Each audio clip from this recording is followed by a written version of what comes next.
Yeah, just coming back to one central issue in the negotiations. Excuse me, I'm Jörg Haas with the European Climate Foundation.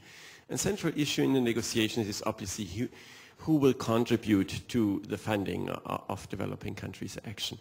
And so far, the developing countries very clear, holding the line. We have no obligation to contribute to funding. G77, led by Philippines, clearly that's bottom line, red line, no way going beyond that. On the other hand, there's a proposal on the table made by Mexico that a green fund, a global green fund, should be created, which is filled with a formula of contributions that reflect to some time ability to pay and responsibility for the problem. And I've seen the gentleman from the Islamic Development Bank, in fact, they are already contributing to fund some urgent action. So is there I would say if developing countries would agree to contribute, at least the richer ones, to that funding problem, I think this could probably unleash substantial reaction in the developed world. Thank you. Can I ask you to pass the mic forward, because this is probably our last question of the session. Thank you.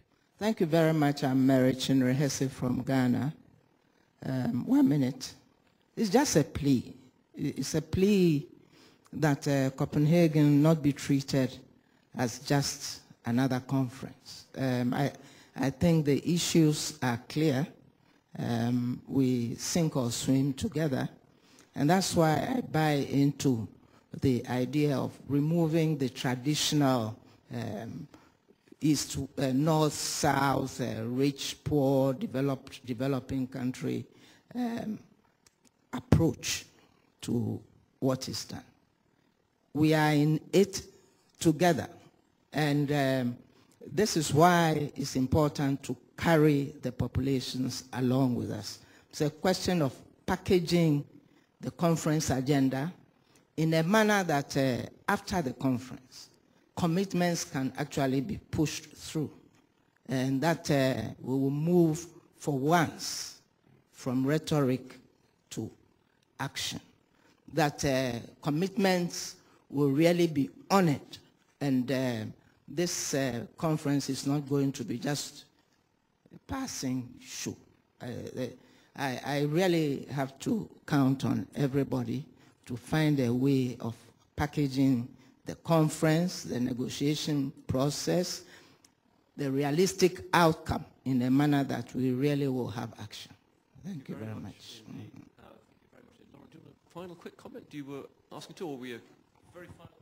No, I'm glad that earlier the concept of low carbon growth was operationalized in very simple day-to-day terms, because at the end of the day, low carbon lifestyle would actually mean choices we have to make every day. What kind of food we eat, we should eat lower on the food chain.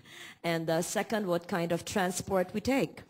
Should we encourage mass transport more? What kind of energy must power it? The reason why we must promote renewable alternative sorts of energy. And also, perhaps what we are all talking about here really is a development that is more sustainable, equitable, and adaptable. And we must rethink the kind of development that we've been taking since the age of industrialization. Because while we measure our development in terms of GNP, GDP, we have not really inputted the mines that have been extracted from the ground, or the logs that have caused the denudation of our forests, or the quality of the air that we breathe. It has not been inputted in the gain and loss equation. Accountants have debit and credit. Very clearly, we must see the gain and loss equation in the whole scheme of things.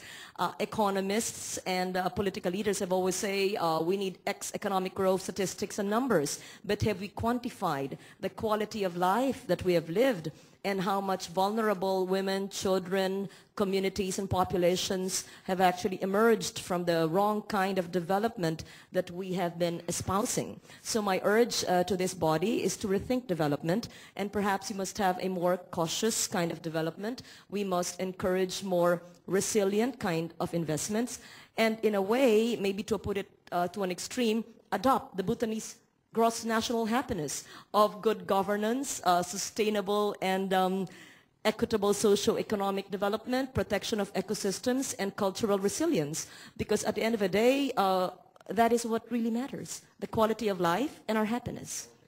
Thank you. Such a rousing end to our session. Could I ask you all to join me in applauding our panelists for a great session? It just leaves me to wish you all a very happy and low-carbon lunch. Thank you all very much indeed.